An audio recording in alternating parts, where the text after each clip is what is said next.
Ini teman-teman klub. Ini Ya, teman-teman yang berkhidmat di klub kan. Tadi ini juga sudden death nih.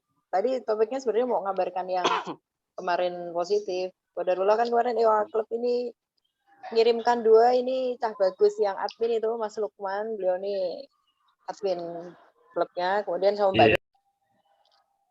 Oke, silakan Mas Hilmi. Ya, bismillahirrahmanirrahim. Ya, makasih teman-teman sekalian yang hadir di sini. Peradaban Nio itu adalah sebuah peradaban yang semuanya terintegrasi. Pergerakan yang kita lakukan ini sebenarnya pergerakan yang bergerak karena sebuah visi yang sama, gitu kan. Kita ini gerak dalam visi yang sama, dalam perjuangan yang sama. Artinya tidak ada satu entitas pun yang ada di peradaban Nioa bisa berjalan sendiri-sendiri. Karena ketika mereka berjalan sendiri-sendiri, dipastikan mereka tidak akan bertemu dengan sebuah kondisi ideal yang sedang dikejar, yang sedang diperjuangkan saat ini. Dan sudah mulai banyak yang ngerasain gitu, ketika yayasan, ada sebuah daerah yayasannya lebih kuat dibanding entitas lain. Kemudian ada juga beberapa yogurtnya lebih kuat dibanding PPA-nya atau yayasan. Banyak sekali variabel yang ada di daerah. Nah, mereka tuh ngerasa kok gini ya, yayasan seperti ini ya, klub seperti ini ya, yogurt seperti ini ya, kok kayak ini jalan sendiri ya. Nah, ketika mereka menemukan kendala dalam perjalanan mereka, jangan-jangan mereka ini nggak tahu, jangan-jangan kita ini nggak tahu, kita nggak perlu ngomong mereka lah ya, introspeksi dulu. Jangan-jangan kita ini nggak tahu bahwa ternyata perjalanan kita ini perjalanan sama, bukan perjalanan sendiri-sendiri. Ada 3 dimensi yang sedang kita perjuangkan. Kalau kita bicara dimensi sebelum saya lanjut, karena memang saya pengen juga ini ditangkap dan direkam dengan baik. Perjuangan kita ini awalnya kan spiritual ya, kelas-kelas PPA ya. Nah, kelas PPA. Kenapa kok Allah tuh perjalankan kita dalam perjalanan peradaban ini melalui kelas PPA? Karena memang itulah yang harusnya di awal dikuatkan sebelum yang lain. Apa yang dikuatkan? Yang dikuatkan adalah perjalanan kita mengenal Allah.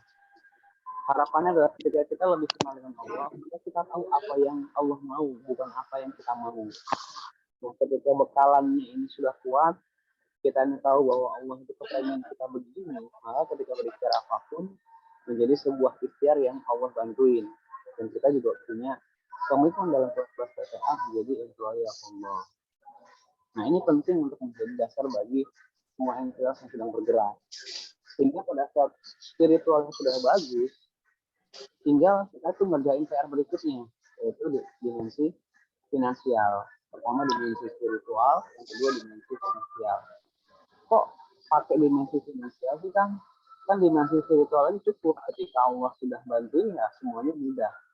Pertanyaan berikutnya lagi adalah apakah kita sudah sebegitu spiritualnya sehingga tidak perlu harus mikirin finansialnya? Apakah makom kita memang di situ? Mungkin Ustaz Ade bisa melengkapi mengenai makom seorang hamba yang memang ada beberapa orang yang ketika spiritual yang bagus Allah penuhin dan memang makomnya adalah makom spiritual. Nah, pertanyaannya seberapa dekat kita dengan Allah dan seberapa Allah itu level dengan apa yang kita lakukan. Sehingga perjuangan dari segala sisi tetap kita harus lakukan. Jangan-jangan kita ini ada sebuah kondisi, bukan di kondisi, ada kondisi tajrid, ada kondisi kasab gitu ya. Ada kondisi orang-orang yang memang diperkenankan oleh Allah berjalan di dunia finansial, di dunia organisasi, di dunia itu. Ada orang-orang yang memang diperjalankan di dunia spiritual. Masing-masing ada fungsinya, masing-masing ada tugas dan tanggung jawabnya. Nah, di dimensi finansial akhirnya kita juga memberikan fasilitas atau aktivitas kegiatan bagi teman-teman mereka yang ikhtiar dalam spiritual. Ya, salah ikhtiar dalam spiritualnya, mereka bisa berbenah diri ya, bisa berbenah diri dengan aktivitas yang sedang dia lakukan, kemudian mereka meluruskan di kelas-kelas PPA, dan akhirnya mereka juga bisa ketemu dengan dunia finansialnya kalau memang ternyata Allah perjalanan dia bukan di dunia finansial, bukan di dunia spiritual, tapi di dunia finansial. Spiritualnya sebagai ruhnya, tetapi finansialnya sebagai darahnya yang membuat dia lebih kuat dalam menjalani ikhtiar di dunia ini. Ada orang-orang yang memang diminta oleh Allah seperti itu. Nah, daripada kita ini memilah-milah siapa tajir, siapa kasab, ya, kasab ini orang-orang yang diperingatkan sama Allah di area biasanya ikhtiar dunia. Dia tuh pinter cari duit, dia itu pinter berikhtiar, dia itu pinter dalam urusan dunia. Gitu. Nah, ada orang-orang yang memang dijalankan oleh Allah di dunia tajrid, orang-orang yang memang perjalanannya di spiritual, ya dekat dengan Allah dan Allah penuhin itu. Nah, nggak semuanya di dua hal, nggak semuanya di spiritual, tapi juga nggak semuanya di finansial. Tapi kita nggak perlu milah-milah itulah, karena nanti kita akan lihat dalam perjalanan kita berikhtiar di dunia. Kita akan lihat mana orang-orang yang di dunia tajrid, mana orang-orang yang di dunia kasab.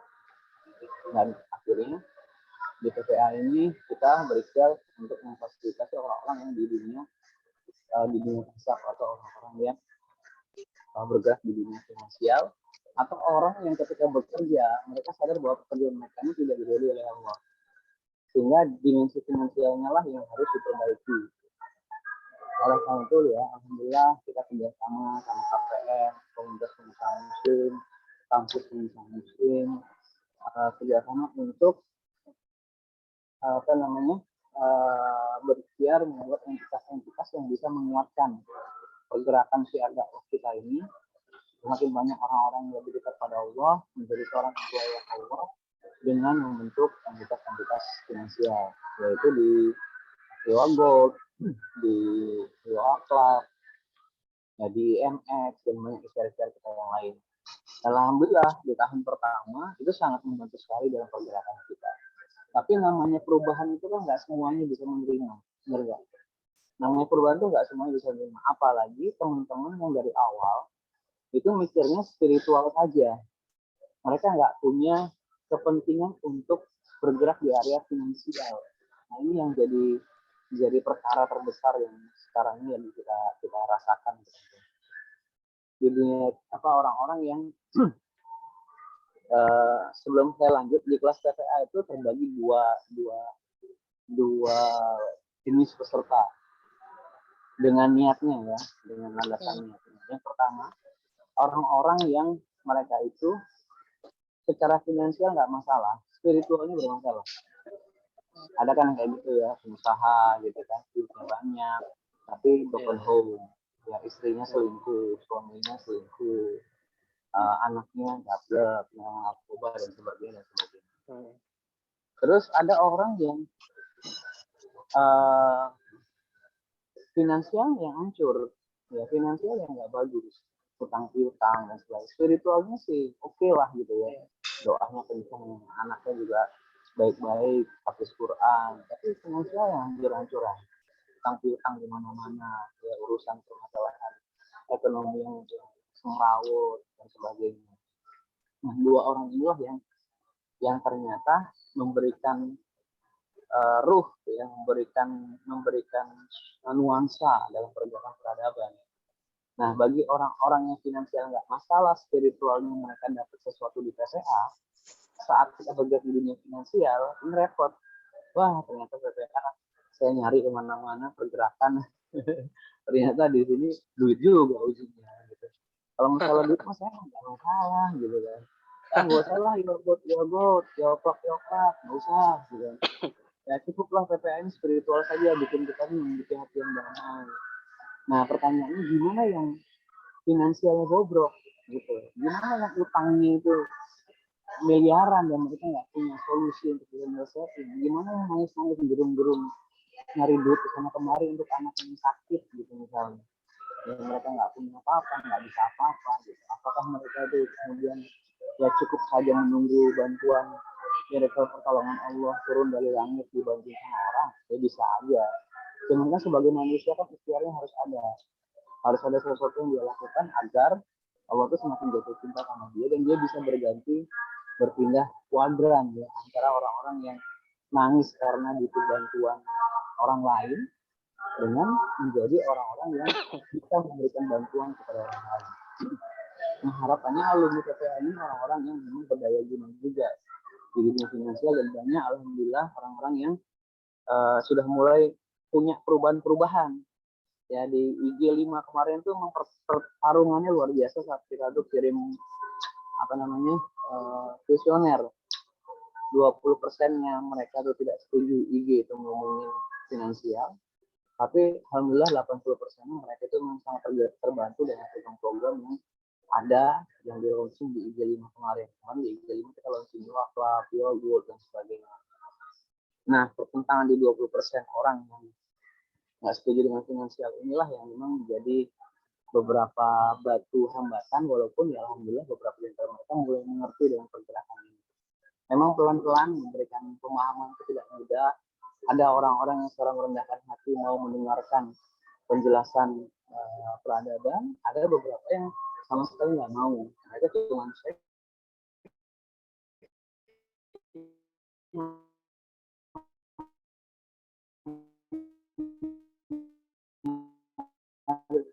kedamaian hati yang terjadi salah satu atas gitu. Kenapa kita nggak berhenti? Karena banyak orang yang mendapatkan dan merasakan manfaatnya loh dari pergerakan ini. Banyak orang-orang yang terbantukan, bahkan PPA saja terbantukan sekali dengan pergerakan ini. Beberapa orang yang nggak nyangka bahwa ternyata PPA ini bisa menjadi tempat bagi mereka agar mereka bisa fokus dalam kehidupannya seutuhnya, sejatinya seorang employee Allah. Ya, finansialnya di sini, spiritualnya juga di sini. Alhamdulillah pergerakan ini sudah mulai dirasakan banyak orang. Nah, di dunia finansial ini memang ya little bit tricky ya. Kalau memang kita ini bisa dibilang kalau finansialnya kuat, tapi ngulang kelasnya jarang. Ya, finansialnya kuat, tapi spiritualnya nggak bagus, maka dia jadi orang sombong. Orang yang punya duit banyak, tapi nggak tahu tujuannya mengapa, atau kehilangan tujuan, atau kekurangan tujuan. Jualan e-walletnya berikutnya ya, ini kan setiap aktivitas kan ada marhalan-marhalan, ada tahapan-tahapan yang kita harus pelajari yang kita jalani. Di tahapan pertama itu finansialnya jadi kuat, tapi mereka tuh jadinya jarang merapat di kelas-kelas PPA. Ya, nggak harus di kelas PPA sih sebenarnya. Mereka bisa merapat dalam kajian-kajian apapun. Tapi karena mereka digerakkan di peradaban nyawa dan harapan punya visi yang sama, maka merapat ke kelas PPA itu menjadi sesuatu yang penting. Ya, walaupun untuk urusan ilmu agama mereka bisa belajar di manapun. Untuk sisi yang kuliah Allah yang dia nggak bisa belajar di manapun secara spesifik ya. Kalau secara nilai-nilai mungkin bisa. Nah, ini yang menjadi hambatan yang paling dirasakan oleh teman-teman ketika finansialnya udah bagus, spiritualnya nggak bagus. Kebaliknya juga, spiritualnya bagus, finansialnya yang nggak bagus. Ya, jadi rahib yang belum tentu doanya dikabul. Kebanyakan doa, tapi karena mungkin levelnya bukan seorang wali atau ulama yang sudah pantas untuk segera dikabul sama Allah ketika berdoa, ya masih banyak PR yang harus dia lakukan sebenarnya. Dia harus rajin-rajin mengangkat kakinya untuk berikhtiar kemana-mana, tapi dia malah mengambil peran sebagai seorang rahib. Padahal kompetensi dia, di kepalanya dia ada keahlian hitungan keuangan, akuntansi, bagaimana caranya untuk menyelesaikan masalah, problem solving, seorang coach ya, yang sebenarnya kompetensi itu bisa dipakai di ikhtiar di dunia untuk bawa orang-orang yang nggak kenal dengan Allah menjadi dekat dengan Allah. Nah, orang-orang inilah yang sebenarnya kita butuhkan untuk bisa menguatkan di dunia finansial. Jadi spiritualnya udah kuat, finansialnya harapannya juga kuat. Spiritual itu adalah ruh ya, dalam sebuah tubuh. Finansialnya itu adalah darah dalam sebuah tubuh. Tanpa darah kita nggak akan punya tenaga untuk bisa bergerak untuk melakukan pemberdayaan dan memberikan kebermanfaatan. Nah, kalau spiritualnya udah kuat, finansialnya udah kuat, dijamin membutuhkan dimensi yang satu lagi, yaitu apa? Dimensi sosial. Nah, dimensi sosial ini akan bisa terwujud dan terarah dengan baik ketika spiritualnya bagus, finansialnya juga bagus. Punya duit, hati fokus ke Allah, apalagi yang bisa dia lakukan selain memberikan manfaat bagi orang lain dengan bersedekah, berwakaf, bangun rumah tahfiz, bangun rumah Quran, yang melayani para ulama, para guru, dan pelayanan itu kan butuh finansial yang kuat gitu. Kalau kita belajar dari jalan ya, mereka itu melayani para guru itu luar biasa. Saat kami itu ke Pontianak, luar biasa. Dijemput pakai Alphard, dibawa makan ke sana kemari, kemudian diberikan fasilitas dan menu yang istimewa. Ini bukannya saya curhat ya, ini tadi bilang curhat lagi nanti. Jadi justru kami ini menduplikasi menjalan. Ya, beberapa tamu yang datang ke PPK pusat atau ke Club, kita jamu sebisa mungkin agar mereka ini terlayani dengan baik. Ya, beberapa orang nggak mau digituin, tapi ketika kita tahu bahwa mereka ini datang ke kantor, kita upayakan untuk kita jamu dengan baik. Ada Ustadz Lutfan, ada Ustadz Andika Setiawan, ada beberapa Ustadz yang berkunjung di PPA ya, PPA pusat, ya, kita upayakan kita jemput.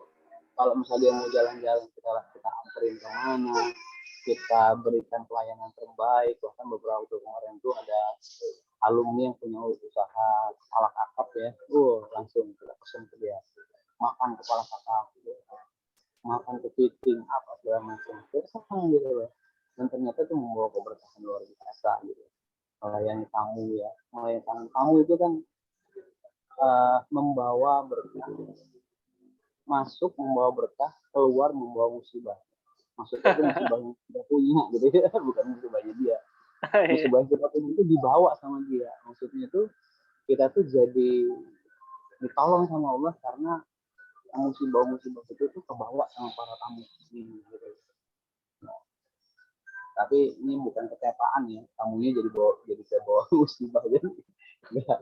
Tapi ya seperti itulah, mungkin Ustaz Ade bisa menyiapkan dengan penguatan dalil dan sebagainya, mungkin bisa diberikan tambahan seperti itu. Nah itu yang terjadi. Nah ketika spiritualnya kuat, finansialnya kuat, insya Allah sosialnya juga kuat. Nah kalau sekarang ini kan kayaknya kan sendiri-sendiri kan. Ya, betul. Apa namanya? Bagiin kebetulan saja. Ini mau di tempat lain ya. Ini saya berharap di Semarang karena kemarin juga interaksi nggak terlalu intens dengan teman-teman, jadi saya belum tahu ceritanya kayak gimana.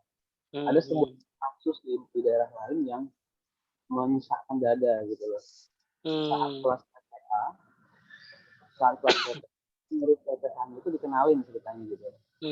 Saat pengenalan kelas PPA, pengurus PPA LC-nya itu cuma segelintir orang aja. Ya, 3 orang, 4 orang. Tapi begitu pengenalan di akhir, itu pengurusnya dari ujung ke ujung itu maju semua ke depan.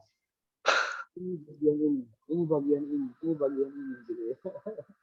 Saya mikir aja, teman-teman ya ini apa sudah mempertimbangkan menjaga hati teman-teman PPA yang punya kelas apa enggak sih gitu.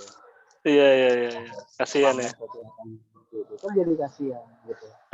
Ini kan saya nggak ngomong jelek atau bagus ya, tapi mungkin karena memang tidak paham dengan yang saya sampaikan tadi gitu, terus gitu jadi misi tadi.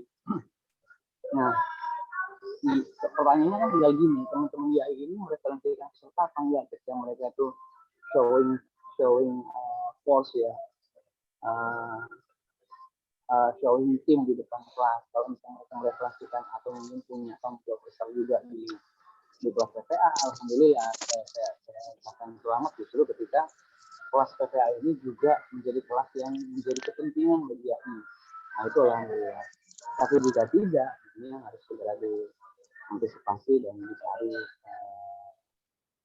solusi terbaiknya seperti apa. Begitupun juga dengan dua klub Yogold ya. Kenapa Yogold itu punya syarat setiap kali ikutan Yogold ya, AOG ya, setiap kali AOG baru itu kita minta mereka untuk ikutan dengan PPA.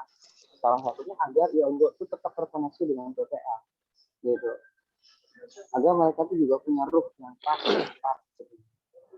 Dan beberapa orang yang mulai menyadari itu, ada beberapa AOG kemarin juga di siapa Bu Wiji ya, Wiji, Bu- ya. ya, Bu Purwodadi. Wiji. Ya, Purwodadi itu dia bilang, oh ternyata saya baru tahu ya, ternyata memang ya bukan cuma sekedar jualan gold gitu, tapi memang ada Iya. nilai-nilai yang spiritual yang harus dia duluin sebelum jualan-jualan itu. Ada beberapa orang bahkan bukan di Semarang, di tempat lain itu bersyukur banget ya. Saya hadir ke kelas ini tuh saya pikir ini kelas ya namanya wajib ya, ini kelas cara jualan gold, saya pikir gitu. Karena kan AOG dia kan ada training wajib gitu. Jadi kan nanti begitu kita ikutan training ikutan AOG, ikutan training bagaimana cara menjual iwa gold. Nah ternyata bukan training menjual iwa gold. Tapi dia bilang, ya alhamdulillah bersyukur. Saya ini bukan diajarin bagaimana caranya menjual emas, tapi ini saya diajarin caranya untuk mengenal yang punya sang maha, punya emas gitu. Ya kalau kita udah kenal sama yang punya gitu, ya apalagi yang bisa kita lakukan gitu kan, selain ya kita nikmati aja jualannya. Kalau memang kita Allah saja bukan akan menjadi penjualan yang berkah, jika tidak ya nanti menjadi kerusakan gitu. Alhamdulillah. Nah, itu tuh saya kepengen banget sebenarnya di Semarang itu sudah mulai berpikir untuk membangun sebuah mekanisme kontrol ya antara entitas yang sebenarnya kita juga sudah buat dalam bentuk IO Center. Nah, IO Center ini ada ketua IO Centernya. Ketua IO Center, ketua IO Gold, ketua IO Club, ketua IMF juga memang ada, ketua PPLC. Nah, semua itu akan kumpul jadi satu, menjadi satu lembaga Dewan Syuro Daerah. Dewan Syuro Daerah. Nah, saya meeting di sana, berkumpul, ngomongin masalah kelas PPA yang sepi, yang schedule, yang emas laku, yang nggak laku gitu loh. Yang dibahas itu kan akhirnya jadi sebuah perkumpulan produktif gitu ya, karena memang yang dicari adalah solusi-solusi. Yayasan mungkin yang sahaja mungkin kehabisan, mungkin sahaja yang kebanyakan, ya donatur yang tidak terfollow up, donatur yang terfollow up dengan baik dan butuh di maintain gitu. Juga klub yang simpanannya masih sedikit gitu, atau bagaimana agar member IWA klub semakin banyak, itu dibahas di sana. Dibahas di sana dan kemudian menjadikan yang kalau meridoi karena salah satu cara syuro gitu ya, misalnya saling bicara, saling membahas bersama, mengambil sebuah keputusan. Karena kita salah satu cara ya yang disyariatkan untuk mengambil keputusan, yang pertama adalah istikharah dan yang kedua adalah istikharah. Nah, kita ambil yang istikharah ini aja tuh luar biasa. Salahnya tetap berkah, apalagi benar. Kayak gitu. Ya, mudah-mudahan jadi bekalan yang cukup lah ya untuk bisa bergerak lebih baik lagi, lebih optimal lagi. Pesan saya terakhir yang saya buat ini bergerak ke stasiun jam 2 dan stasiun dari sampai di sana. Satu lagi pesan saya adalah bahagiakan saja prosesnya, karena memang proses dari kecil menjadi besar itu butuh meriang dulu ya, tumbuh gigi butuh meriang dulu. Tapi kalau misalnya kita nggak ngejalanin proses itu dengan sepenuh hati, maka kita nggak akan terima nanti dengan proses itu. Ya, bayangkan kalau misalnya ada anak kecil yang nggak terima badan meriang, padahal itu tanda dia tumbuh giginya, maka dia akan tersiksa dengan meriangnya. Bahkan dia akan tersiksa dengan tumbuh giginya. Saya nggak mau tumbuh gigi, kenapa? Karena saya nggak mau meriang. Nah, bayangkan kalau itu disampaikan dan dijadikan orang teman-teman, maka dia tidak akan pernah bisa menjadi manusia yang sempurna, dengan gigi yang sempurna, dengan tubuh yang sempurna, sehat walafiat sesuai dengan kaidah seorang manusia yang sempurna. Jadi jalani prosesnya, bahagiakan, jangan sampai ada sakit hati baru dalam perjalanannya. Kalau kita disakiti, it's okay, maafkan orangnya.